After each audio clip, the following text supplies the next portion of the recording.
same treatment.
Social Cohesion Advocates, the chairpersons and CEOs of our institutions, colleagues, ladies and gentlemen.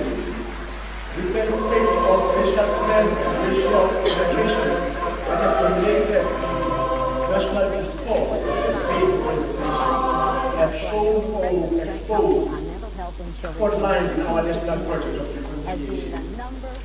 Social cohesion initiative. More than this, it has also demonstrated the arduous task that the ministry, the Department of Arts and Culture and its institution has.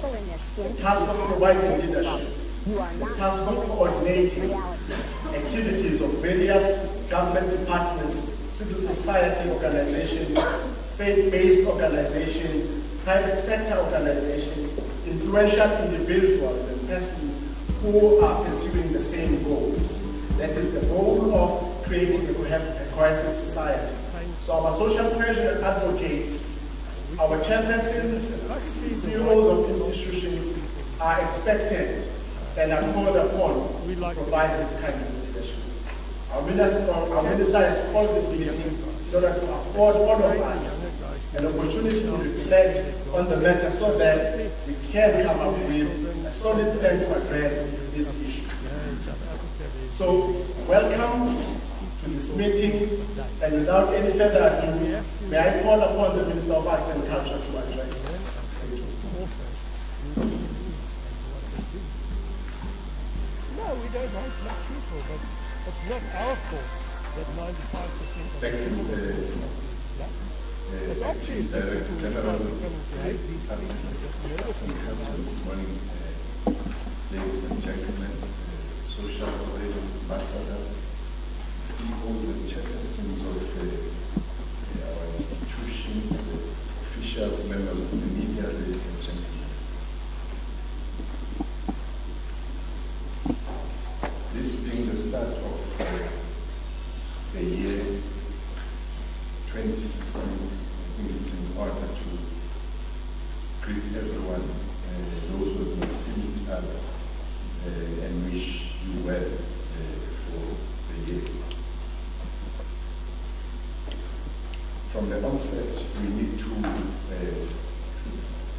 state that we thought it would be important to have a meeting of yourselves, the social cohesion advocates or ambassadors, to reflect, one, on the work were done so far, most of which happened unnoticed and unreported.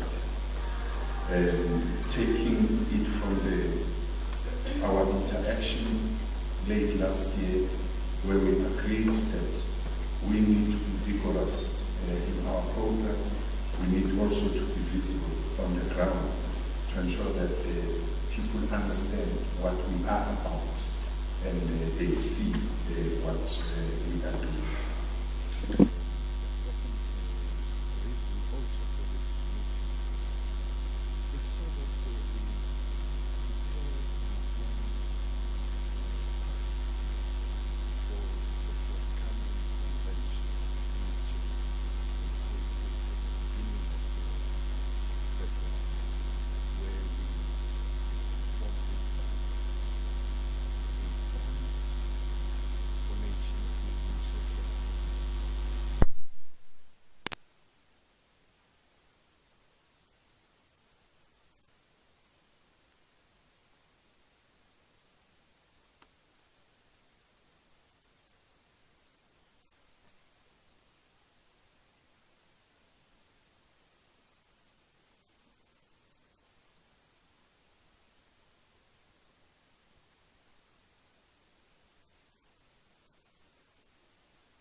Which unite us as a what are the unifying perspectives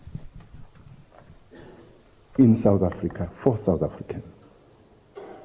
What are these values which we should espouse, all of us, without ignoring from time to time some of the incidents which we are going to be faced with? In that instance, we need to emphasize the point that our approach has to be multifold. One, we need to look at the regulations we have, laws and everything. Looking at them and strengthening them, including criminalizing such intolerances, but also being aware that no matter how beautiful laws you have, you will never be able to regulate the attitudes of the people. So this multifold approach has also to include what you as advocates are doing. And I think more than ever before, the work you are doing has to be taken to another level. We need to partner with stakeholders in our society, like the media and so on, so that people know that your program continues is not a reactive program. It is a program which continues dealing with the challenges which were faced in our country. And every new year as this one, and this period we find ourselves in, presents an opportunity for all of us to renew our commitments, which we should, to our families, to our communities, to ourselves, and our contribution to the country as a whole. Whilst the global economic situation is not a rosy one, and we know that much remains to be done, as we know this affects us, nevertheless, we are optimistic about the future. Things are changing and they will continue to change. They will get better. We will overcome the hurdle we find ourselves in, but we need greater cooperation. We need to harness our collective power to create a better world. This is what we tell ourselves. Then the road we are traveling takes a turn for the West, especially recently, through what we've seen, examples of people calling other people names, and so on and so forth. And we ask ourselves, which we should, how long should this continue to happen? How long should the people be left unattended to with hate speech or hate speeches, with comments which are hurting others? How much longer do people in South Africa, mainly those who are racist amongst us, should continue to think that they are superior to others and be left unchallenged? Yet the words they use indicate how dehumanized they are. Because we must always remind ourselves that the struggle for liberation in South Africa was a struggle to liberate those who are oppressed and those who are oppressing others.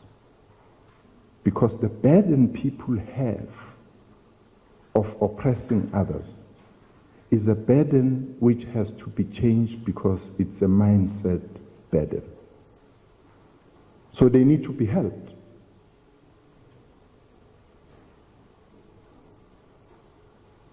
Is this the banality of evil that Hannah Arendt is said to have spoken about as she studied Adolf Eichmann, one of the main figures in the Holocaust, and came to the conclusion that those of his ilk did not think about their actions, but were non-thinking?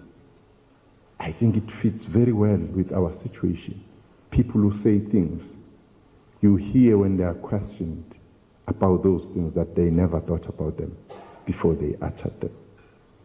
For Arendt, those who do not think do not value themselves as political beings and do not see their lives as tied with the lives of those of their compatriots.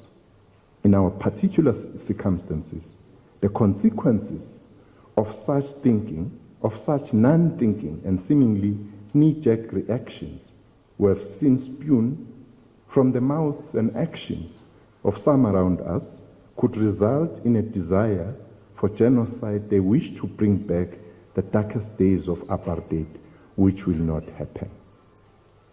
Those who say and think in terms of hatred for others reflect an allegiance not to the South Africa of the present, but an obedience to the perpetuation of the horrors of the past. They also do not understand the pain they cause to others and pain they cause to themselves when they have to explain themselves. There are those who dare say that people generally overreact and that words do not kill.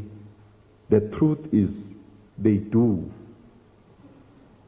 I'm also reminded here of the words of our first president of the democratic South Africa, Mthethwa, when he said, "No one is born hating another person because of the color of his skin or his background."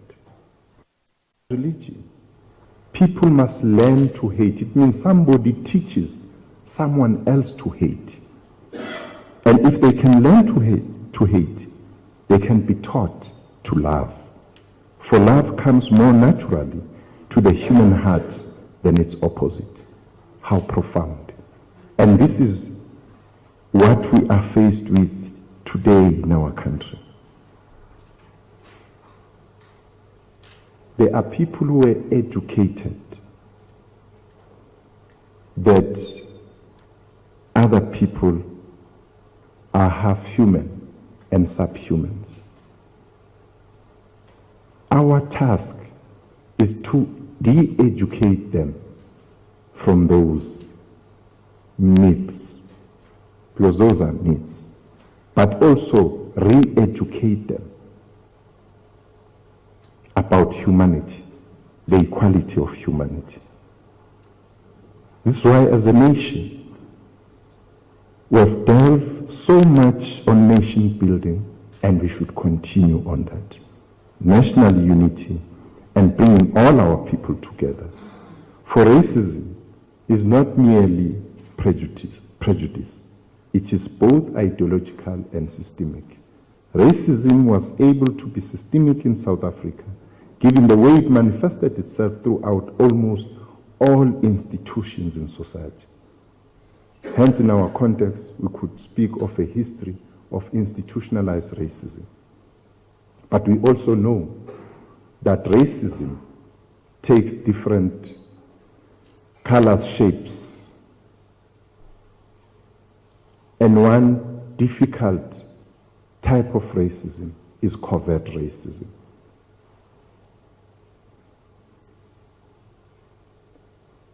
What political scholars would say, racism without racists.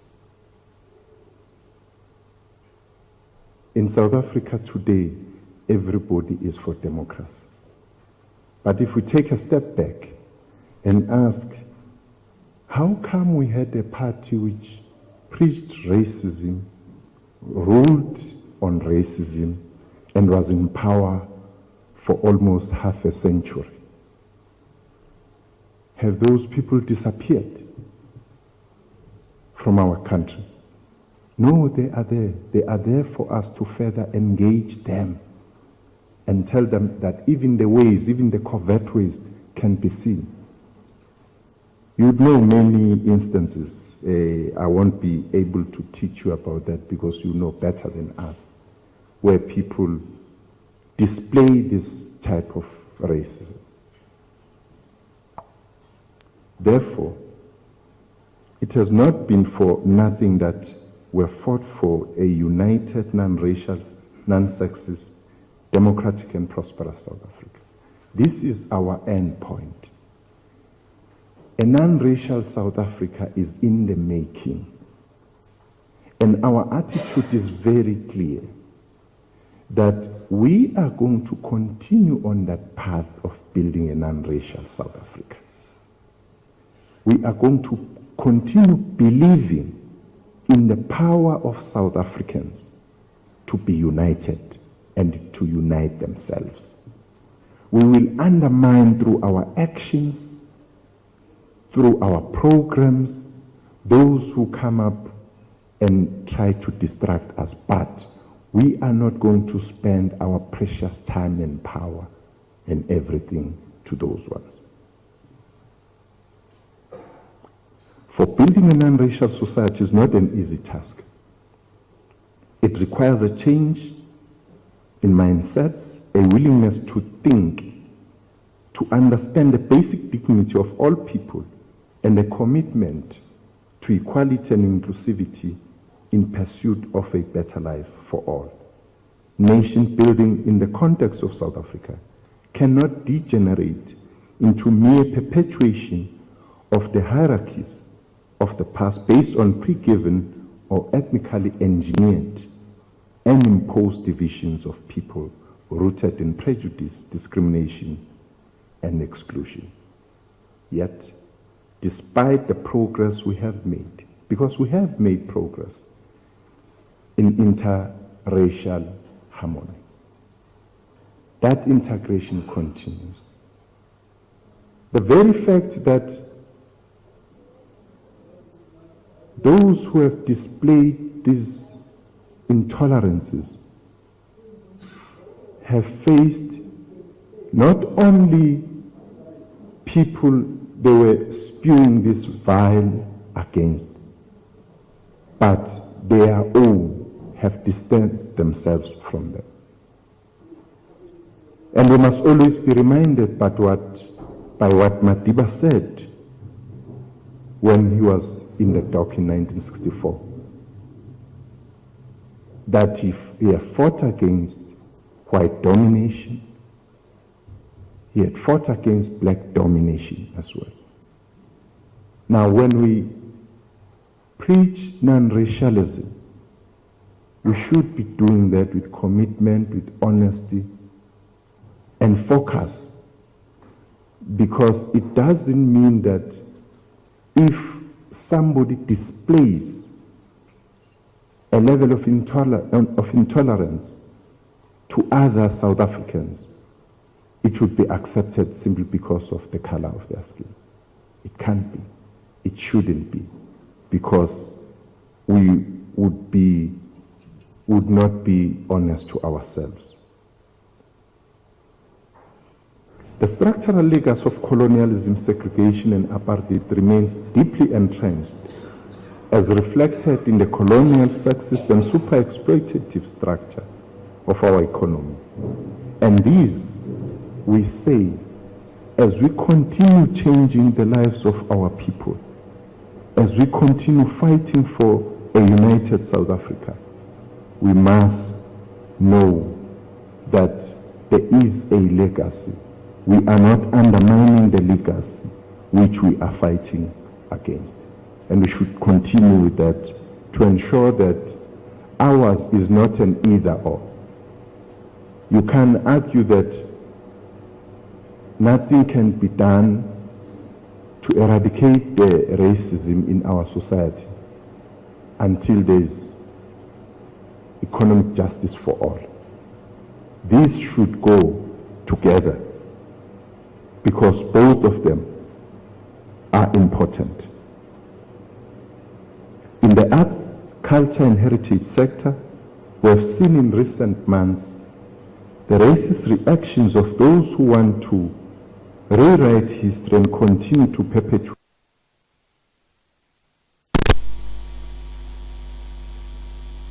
It's against this backdrop that we are calling upon all the sectors in our society.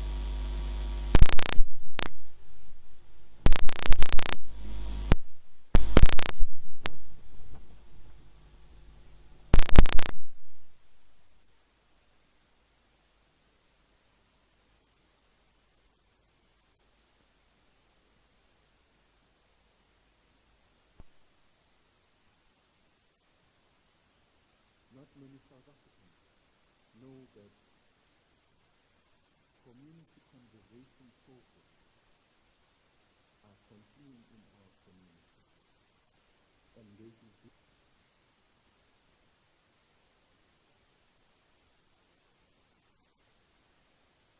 but in our own community.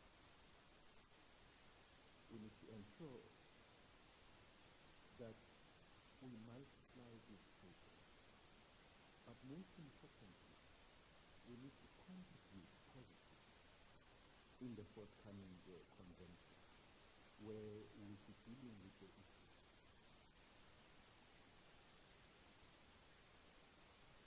of nation building, where we will be involving everybody in our society to march with us in building.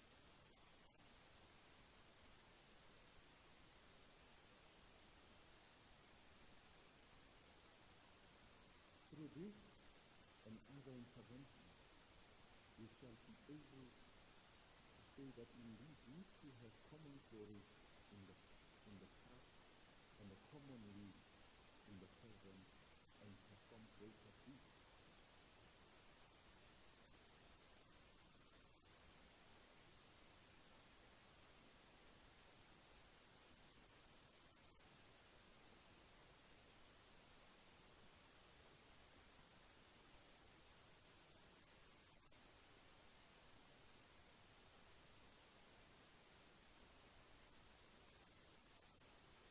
In the calls which have been made in the past,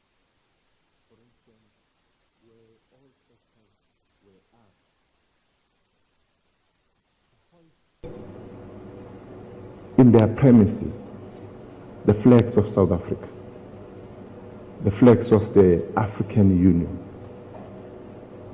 to ensure that we indeed are moving towards the same goal. And this same goal is not a rosy one to talk about. It's easy to take shortcuts. It's easy to say things and react and show your anger and outrage. Perhaps it's important, but we can't be captured by our anger. We need to move beyond our anger. So today's success of this meeting is going to be measured with the level of detail in terms of the program which you as the social cohesion ambassadors are going to be sharing with the rest of South Africa. And in this way, we are going to be able to attain what we have set for ourselves. We have said even in the past that we have the power, we have the will to change things. And we have emphatically dismissed views that there are things we are not going to be able to achieve. Those of you who are here mostly know that as we grew up, you were always told that you can do everything, but you can't change the status quo. You can't change the apartheid government. It's put there for a purpose. You are told that this is the most sophisticated state, well-armed, and even in vernacular, told that but now you did something, guy. And you started in 1994 to build a nation, because there was no nation to talk about before 1994. Today, we are on the path to build a united South Africa. And we dare not fail, and we should not fail. Thank you, Program Director.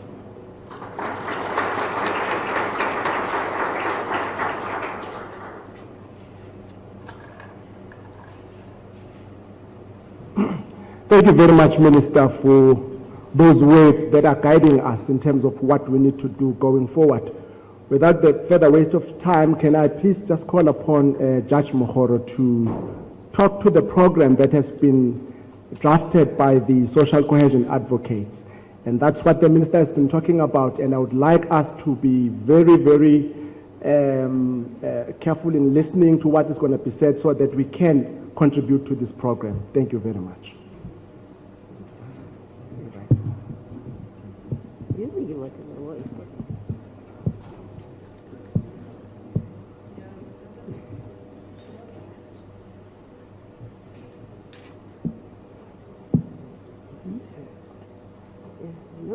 Who's going to move it? I need somebody to move it.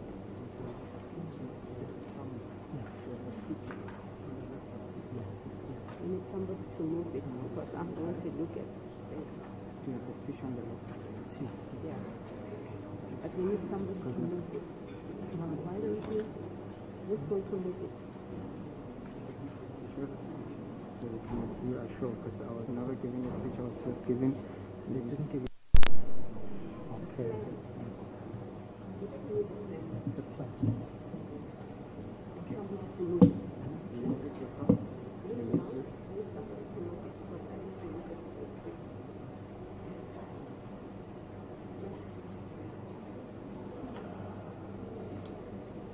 Good morning, everybody. Good morning, colleagues. It is an absolute pleasure for me to have been invited to interact with you today. And I hope, as the Minister has said, that this interaction and everything else that will follow will have the necessary impact and will indeed invigorate us as advocates of social cohesion to proceed with a very important program and project, national program and project, bringing the nation together and us playing an integral role in doing that. The purpose of this presentation is therefore for us to look at what we have put together as advocates of social cohesion during the various times that we have met, and the program that we have created, therefore, to inform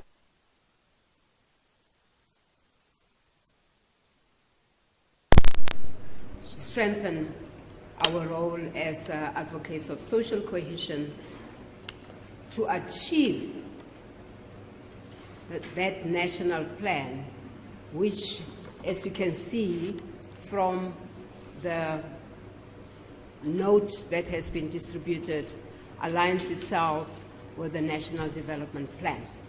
So what we're going to do, we all have a copy, the hard copy of not the whole plan, but a synoptic account of the plan. In other words, this is just a summary.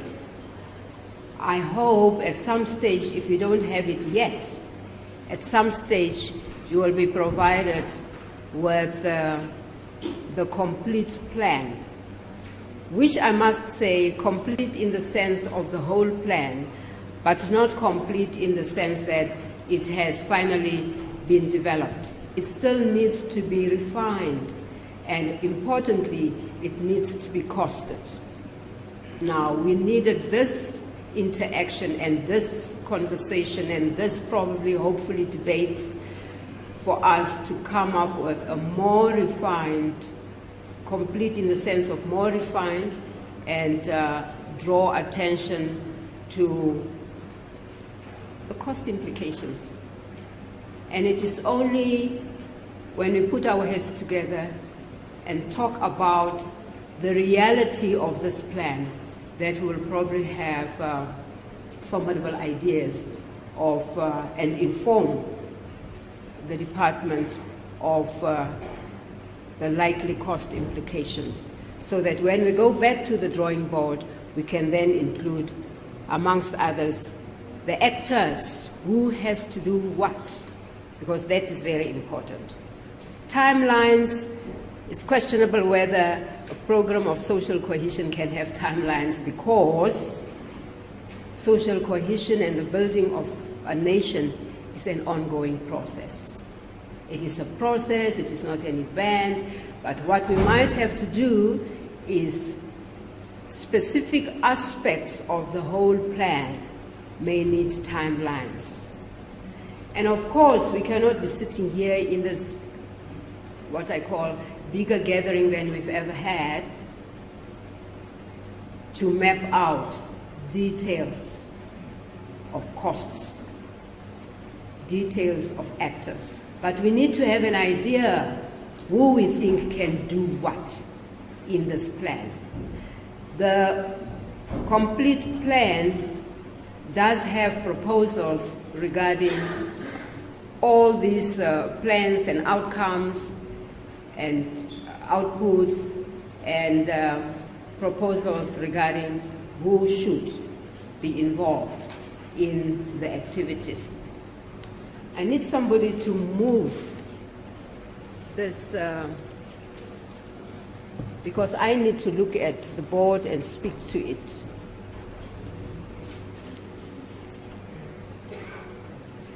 Now, the idea of this plan, as I say, was a direct response to the declaration and resolutions of the 2012 Social Cohesion Summit, okay? And the theme of that summit was working together to build a caring and proud nation.